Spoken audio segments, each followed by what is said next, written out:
Welcome back, team. So we have these testimonies going on Capitol Hill, impeachment stuff. I know. I'm of the mind that we have to remember there's a plan that is at work here. I think the plan could be that they're just going to put all of these super boring diplomats up on the stand and have us listen to their careers and whine about how they didn't like being fired or whatever. They're going to make us sit through so many bureaucrat biographies that we'll agree to anything just to make the pain stop. Okay, fine, impeach Trump. Anything but more of this. That said, the Trumpster is making things a little harder for people than he has to who are defending him here. Here we have Trump. Oh gosh, he during the testimony, I'm trying to find this one. He essentially said that she was everywhere she went, everywhere Yovanovitch went in her career went bad, and this then turned into people saying that. Oh, here you go. Everywhere Marie Ivanovich went turned bad. She started off in Somalia. How did that go? Then fast forward to Ukraine, where the new Ukrainian president spoke unfavorably about her in my second phone call with him. It is the U.S. president's absolute right to appoint ambassadors. They call it serving at the pleasure of the president. The U.S. now has a very strong and powerful foreign policy, much different than preceding administrations. It is called, quite simply, America First. With all of that, however, I have done far more for Ukraine than Obama. True, by the way. Oh, but now we're being told that this is witness tampering, that the president can't say a bad thing about Yovanovitch on Twitter while she is testifying. Now, I kind of wish the president hadn't done this. I'm not going to lie. I don't know. Because this just gives them now, they're going to jump onto this. And, wait, Schiff. We have Schiff saying this, right? Shifty Schiff doing his thing. Play 25, please. What we saw today wasn't enough that Ambassador Ivanovich was smeared. It wasn't enough that she was attacked. It wasn't enough that she was recalled for no reason, at least no good reason. But we saw today witness intimidation in real time by the President of the United States. Once again, going after this dedicated and respected career public servant in an effort to not only chill her, but to chill others who may come forward. We take this kind of witness intimidation and obstruction of inquiry very seriously. So I want to be clear here. This is another special law. Democrats have these special laws that we're supposed to just accept. One is you can't investigate Hunter Biden or Joe Biden. Not allowed to.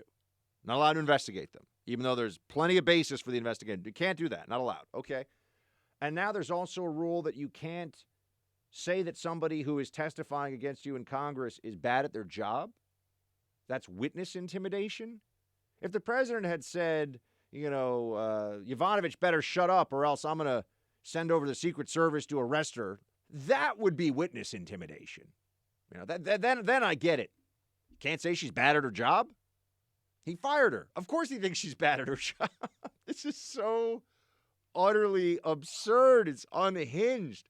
My friends, I'm so glad you're here with me through this process so that I feel like we can have some, you have to have a sense of humor about all this stuff because this is just getting nuts.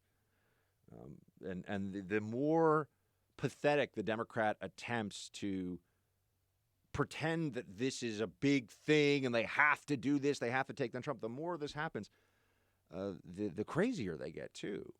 It's like it's like they keep grabbing us. The Democrats keep grabbing the American people by the scruff of the neck and saying, the spaceships have landed, the aliens are here. We're looking at them, we're like, no, there's no spaceships. You got to calm down. No, you don't understand. We're all going to die because the aliens and the spaceships. I don't think so. I think we're all going to be just fine. I think they really do need to calm down quite a bit. Here, just to give you a sense of some of the other. Lindsey Graham, by the way, is totally with me on this. I like based, by the way, producer Mark, based is when someone is being super, he's my youth correspondent, as well as Based is when you are like the hardcore version of, like the badass version of yourself, right? Like if you're in based mode, or if you're Beast mode? No, beast mode is when that's when you're in the gym. I've never heard of based mode. Or just being based. No. If someone I've heard of basting a turkey. Based AF, which is an acronym that we will not say. Explain on the air, yeah. Yeah. But if someone is based those two letters, I think this is they lingo being from like the 80s when you were a no, kid. this is a new thing. The never cool heard kids of it before. I'm not a cool kid, I go guess. Urban Dictionary. You're Urban Dictionary All right, hold on. based. Because everyone's going to think that I'm the crazy. You're the crazy one. I'm not the crazy. It's like the Democrats. You're not crazy. We're crazy. But Lindsey Graham, we're going to get to this Lindsey Graham clip in a second here. But sometimes, look, Lindsey, goes back and forth. Goes back and forth for me. Sometimes I'm like, I don't really like where his head's at on this one. Maybe we shouldn't invade that foreign country. Just step back a little bit from that. But on defending the president, sometimes he's become a pretty effective install. What is? Here we go, producer Mark. I can't read any of these on the air, Buck. I think you're way off here. Really? Yeah. BASED? BASED. Oh, I spelled it wrong. I spelled like based a turkey. You're saying based. I'm saying BASED for okay. heaven's sake, Hold on. producer Mark.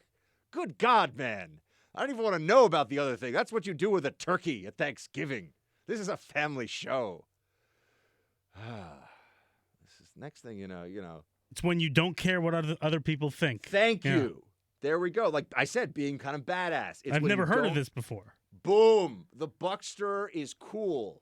I don't think that's what this means. Well, I think I'm pretty hip. And you alone. Yeah. But all right. So based Lindsey Graham, boom. I was going to say booyah, but then I really would be stuck in the 90s. Based Lindsey Graham is the best. Play 11, please. Nothing happened. I'm really over with this. This whole thing is a joke. I am not persuaded by the quid pro quo argument. He tells Sunderland there's no quid pro. Nothing happened here. We're not going to impeach this president over this. We're not going to legitimize a hearing where you can only call Democratic witnesses. It's over. It's done for me. I agree with him 100%. So based Lindsey is definitely spot on here. But I would like to see this. I think the Senate should take action. I would like to see the Senate subpoena people and get to the bottom of this. The Republicans have a majority in the Senate, folks. Come on now. All Democrats have been doing since they won the majority is just try to find ways to destroy this president. They don't want to. They have no interest in trying to work as part of the governing body, as part of the legislature for this country to do anything worthwhile for the American people. I mean, they put forward the Green New Deal. The Green New Deal is a giant, steaming pile of renewable lunacy. It's just lunacy that you can keep going back to over and over and over again. It's crazy. The Green New Deal is wackadoo. But that's their that's the big thing. Let's come up with the Green New Deal. I'd like to meet a well-educated and thoughtful human adult of good judgment who will sit down across from me and explain to me that the Green New Deal is a good idea. I would like to meet that person. That does not include a lot of Democrats in Congress. But I'd like to meet somebody who really thinks this is a good idea. Anyway, Lindsey Graham is right on this, but he's also bringing up another point. And I've had friends reach out to me from within the federal bureaucracy who are like, well, why do you think we really should know? Why can't they're with me that we should adjudicate the whistleblower's claims and that this is all overblown? But they're like, do we really need to know who he is? I've gotten a little bit of pushback on this from some of my friends inside the bureaucracy.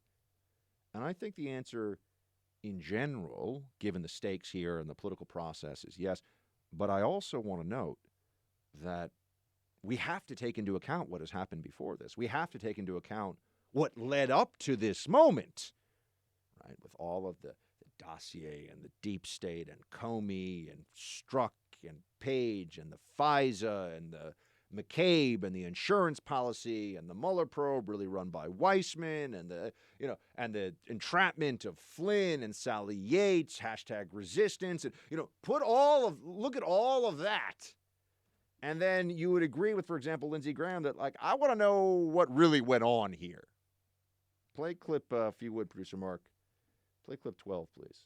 Now, I want to know, is there a connection between the whistleblower, the CIA, Biden, or any other Democrat that would make cast suspicions over their motives? I want to get to the bottom of this. We're not going to let the President of the United States be tried based on an anonymous accusation. We're not going to let him be convicted in the Senate based on a bunch of hearsay. What's going to happen when this gets to the Senate trial?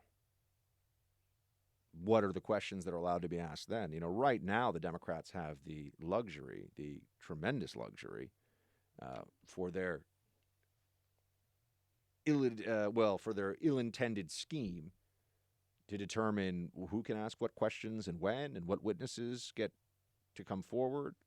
This is a lot of authority, a lot of power that they have, that they are completely abusing, of course. And and Adam Schiff starts out by saying that he's going to protect the identity of the whistleblower. What he's done, because he's a dishonest lawyer who really should be disbarred, what he has done has created a pretext for himself to shut down any line of questioning that he does not want by claiming that it might go to the identity of the whistleblower.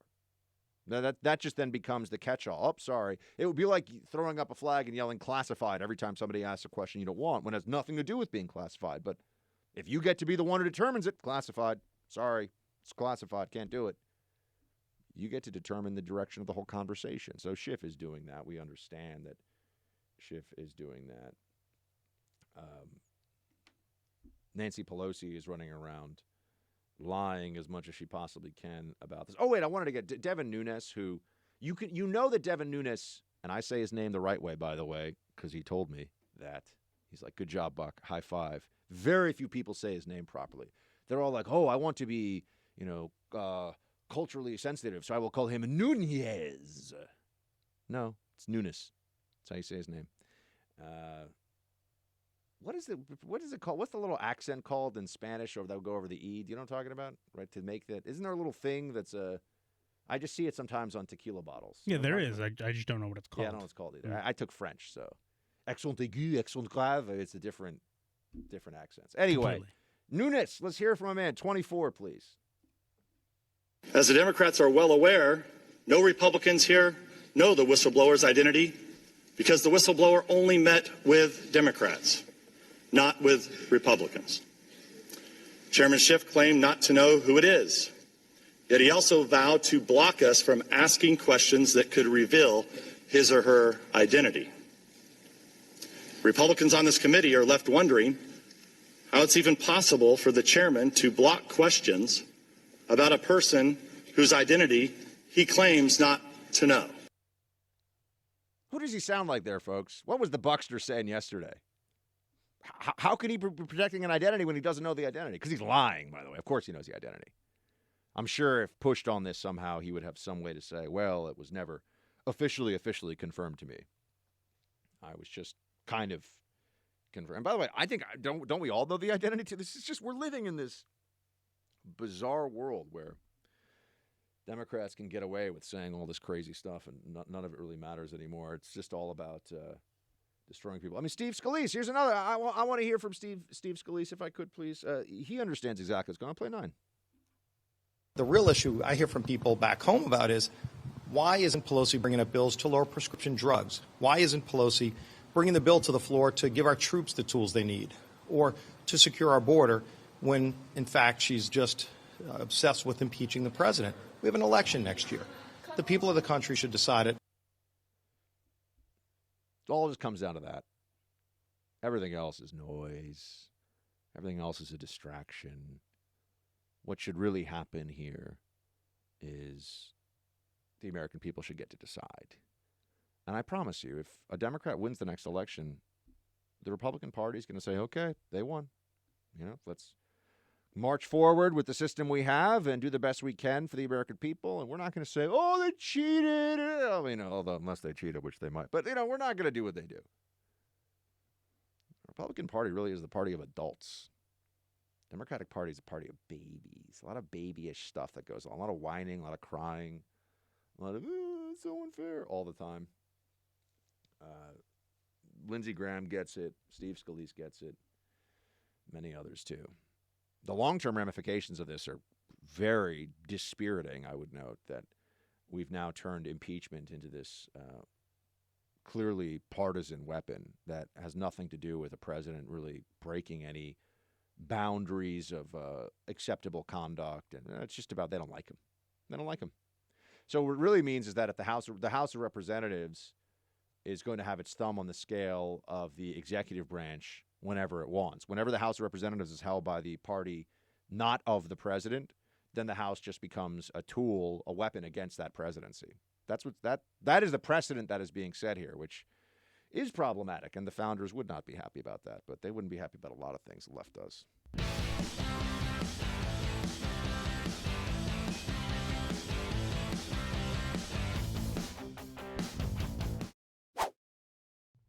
Switching gears for one sec here, we didn't play earlier in the week. There was a really nice moment where somebody on Jeopardy, which, I'm good at Jeopardy, but I never really watched it that much. Somebody on Jeopardy said that they love Alex Trebek on there, and it was a nice moment. And Alex Trebek has seemed to be able to be in the public eye for decades and just always be a class act and not somebody who's shoving his politics in people's faces or acting like a maniac or wrestling photographers to the ground because they didn't want to get the paparazzi shot or whatever.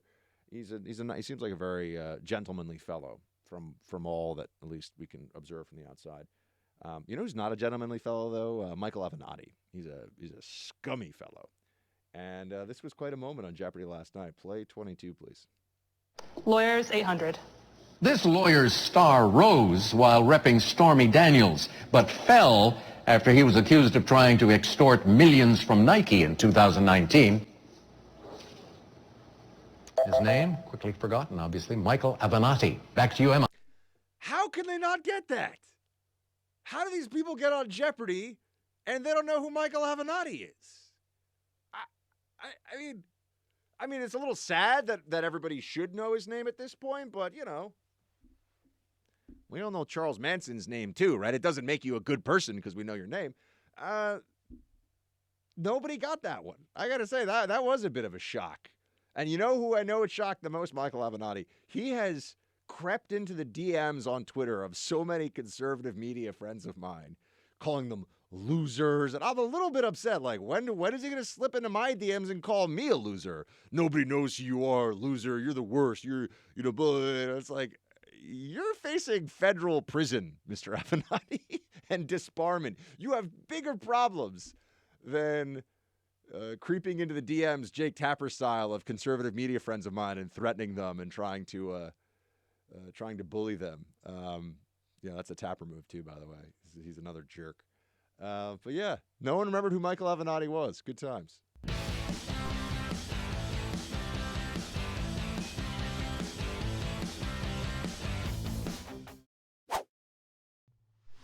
And we got a verdict in from earlier today. Uh-oh. Not good news for Mr. Roger Stone.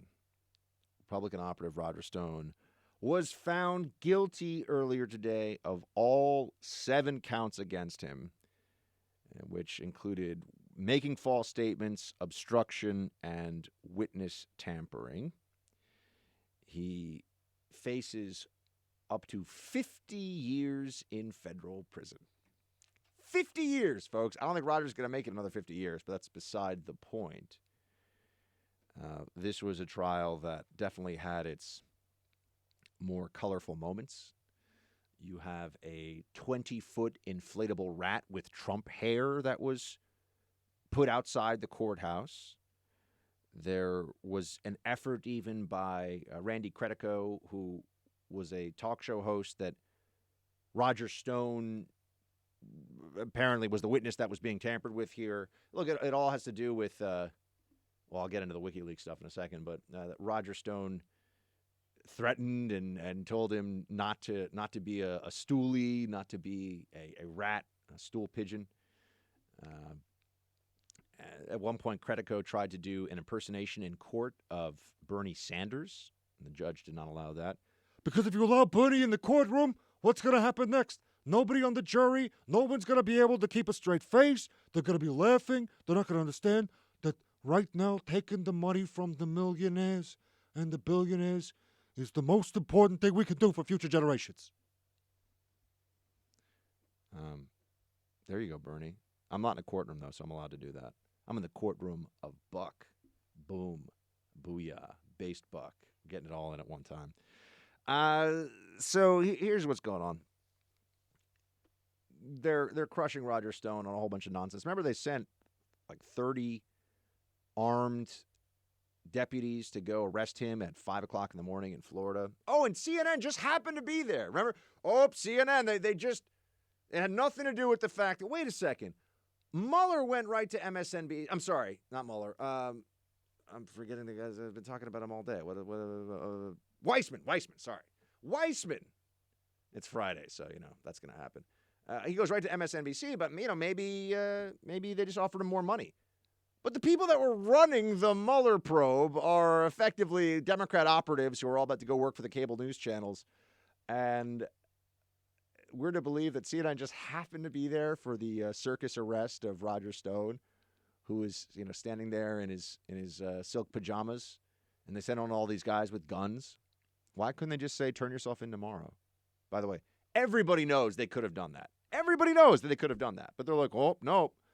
Got to make it look really serious. The Mueller probe. We don't mess around. Weissman's a vindictive leftist. That's why they sent in all those people.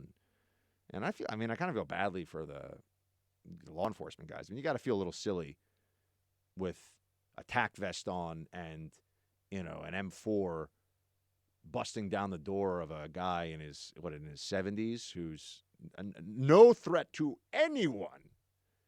The crime of witness tampering and lying under oath, they're going to send in the SWAT team? This is the America we live in now, folks. This is how the Democrats play the game. Don't forget about it. There's some other interesting moments here in the Roger Stone trial. Like he calls himself a dirty trickster, so I guess I'm okay with that. But he texted Credico in November of 2017, stonewall it, plead the fifth. He called Credico a rat and a stoolie. He said, my lawyers are dying to rip you to shreds. I'm going to take that dog away from you.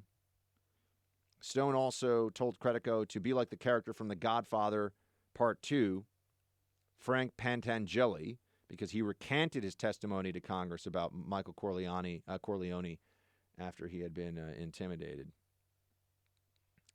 Apparently, I'm not even going to say his name. It's not word. A little right wing provocateur / punk was there for the trial every day. But it's not. I will not get into the specifics of who that was. Point here being that Roger Stone's facing some real. He's going to get some prison time for this. He is going to get. I would say. The guidelines, they're probably going to sentence him to 3 to 5. That would be my guess. I'm pretty good at this usually. I'd say 3 to 5 would be what he'll get, given the nature of these crimes, but which are absolutely like de minimis. I mean, I think, was he kidding? Was he even serious when he's telling him to do this stuff? I don't know. It's tough to tell. This is all, though, because of WikiLeaks, you see. Because the Mueller team was all running around with this theory straight out of CNN and MSNBC and the Democrat lunacy mill that the Trump administration was collaborating with WikiLeaks to undermine Hillary Clinton in the election. See, the problem with that story all along has always been that, guess what? WikiLeaks always collaborates with journalists before it releases information. WikiLeaks collaborated with the New York Times, for example. Worked with the New York Times to make sure that there were big outlets that published the information that they had. So why would that be strange at all in this case? You have to go through the New York Times. You can't tell anybody else that you're about to do a document dump. That's an interesting standard. I don't really know how they would apply that one consistently. But keep in mind, they don't plan on applying consistent standards with any of this. They just plan on trying to trash Trump and all of his supporters. The Mueller probe was a farce, And what's going on right now in Congress with this House of Representatives impeachment inquiry is a farce. But now you're going to get to a very interesting question. At least I think you get to a very interesting question. First of all, I mean, General Flynn should absolutely be pardoned.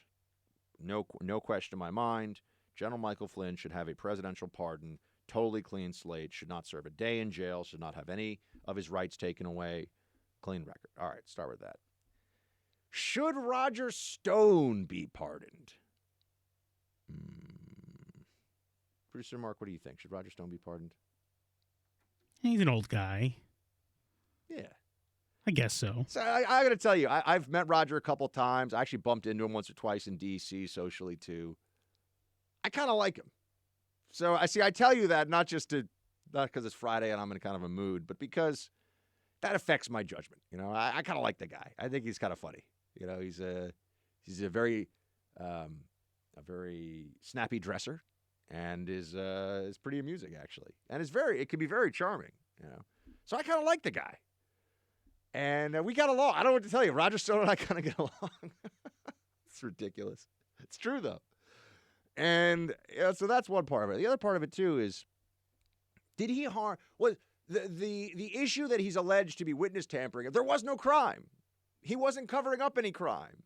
I don't know why he was so reckless as to write this stuff in text messages with the Mueller team coming after him. It was dumb, but there was no there. There was no illegal collusion with WikiLeaks or anything else, so he didn't do anything. Nobody was harmed by anything. I mean, this one guy, Credico, maybe felt like Roger was being kind of mean to him, which isn't nice, but I mean, there's no real damage here of any kind.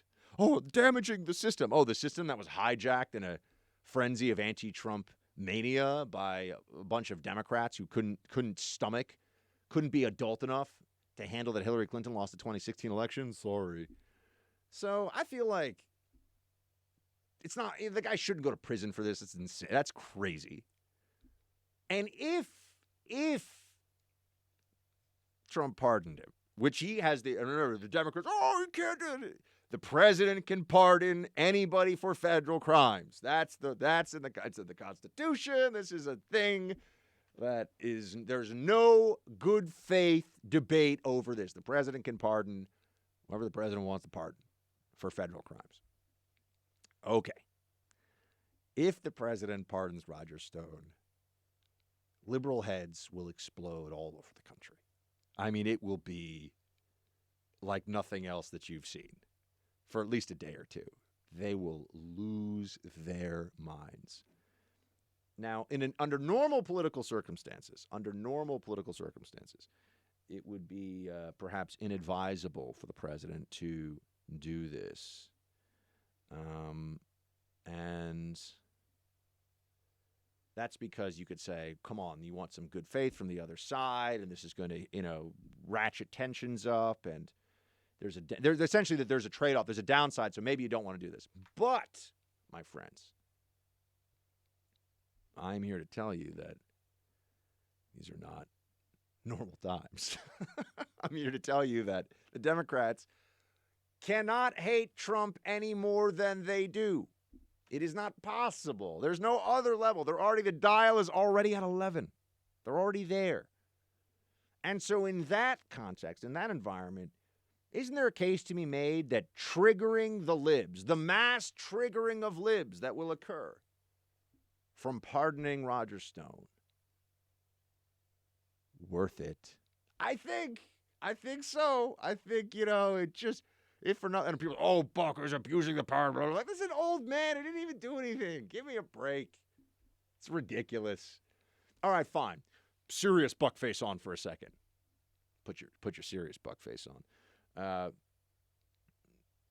You'd have to say then, all right, maybe instead of a pardon, you would commute his sentence. Fine. So the guy doesn't go to prison, but he still has felonies on his record. But I feel like he wouldn't be that upset with felonies in his mind protecting the president. He's got a felony record, as long as he doesn't. I don't think he wants to go to prison. Maybe a commutation is the more responsible move for the president, but I kind of want to pardon. I kind of think it'd be great. So, I mean, I'm absolutely couldn't be any more serious about pardoning General Flynn. That should happen. It should be a done deal, and there's no question in my mind. And the man should not spend a single moment in a cell. And he should actually have actually have an apology from the federal government and apology on behalf of the American people who empower the federal government to put people in prison. We should say sorry, General Flynn. I can't say we should say sorry to Roger Stone for these charges because we do have a system, and he shouldn't have done the dumb things he did within the system. I get it, but I don't know, man.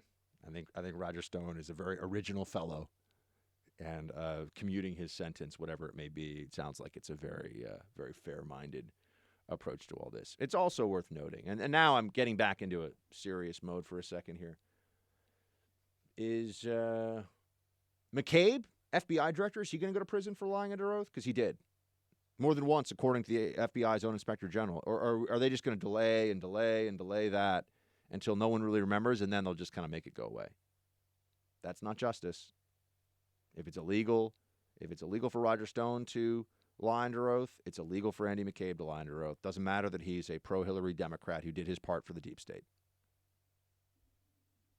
So you also want to wonder, what about Clapper and Brennan lying to Congress? Do any of that register with anyone? Anyone care about any of that?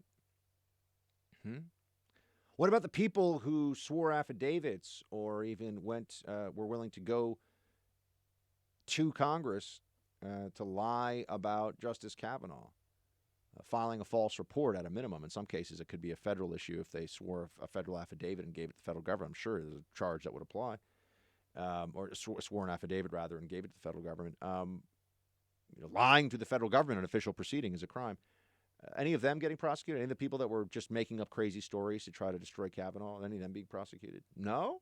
Well, what a surprise. Huh?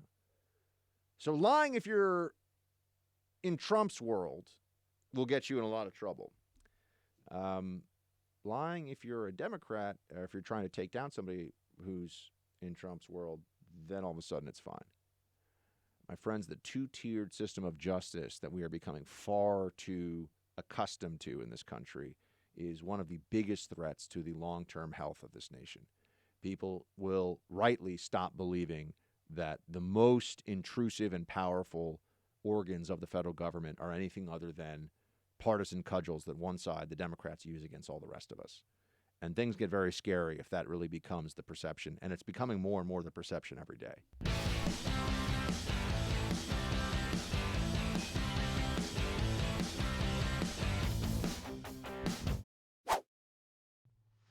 You know, it would be a great match, a great wrestling match, perhaps. Schiff versus Jim Jordan. I think we all know who would win that one. But a verbal wrestling match ensued in Congress that producer Mark pulled for us for your Friday listening enjoyment. Hit it. Mr. Speaker, Mr. Chairman, I have a... The gentleman's not recognized. Mr. Chairman, I have a point of order. The gentleman's not recognized. I have a point of order, though. The gentleman's not recognized. I do want to respond. I allowed the ranking member to... I have a point of order. The gentleman's not recognized. Mr. Chairman, there are four transcripts that have not been released. The gentleman is not recognized. Holy ranking cow. member... Ooh, getting a little spicy there. The gentleman is not recognized. By the way, we talk about how Spicy got voted off Dancing with the Stars. So sad. Spicy's done. The pro-Spicy movement wasn't enough to keep him and his terrible dancing on TV, which should make everybody a little sad on the inside. I know producer Mark was very sad. He was a Save Spicy T-shirt wearing kind of guy. Yeah, of course. Yeah. But I did find out from somebody who does watch, apparently the judges were furious that he kept getting voted in because he was so bad at dancing. Amazing. That's amazing. It's fantastic. By the way, we got some advice on how to handle impeachment from somebody who understands real well how to deal with it and how to, he got all a little too close with an intern, and they just made this whole thing. I mean, it was a vast right-wing conspiracy, and oh man, I don't know what we're gonna do. Here he is, play 20. What would your message to President Trump be about, and when he says, well, I can't work with these people, they're impeaching me? My message would be, look, you got hired to do a job. You don't get the days back you blow off. Every day is an opportunity to make something good happen. And I would say I've got lawyers and staff people handling this impeachment inquiry, and they should just have at it. Meanwhile, I'm going to work for the American people. That's what I would do. Yeah, that's right. I would just be like, I mean, it's not nothing. I mean, if you can lie under oath when you're president, I mean, you can certainly make a phone call to the president of Ukraine.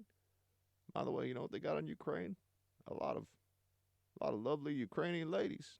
That's what I'm told. That's what Bill Clinton's heard through the grapevine. He's heard the stories. People have told him. Ukraine equals lovely ladies. The end.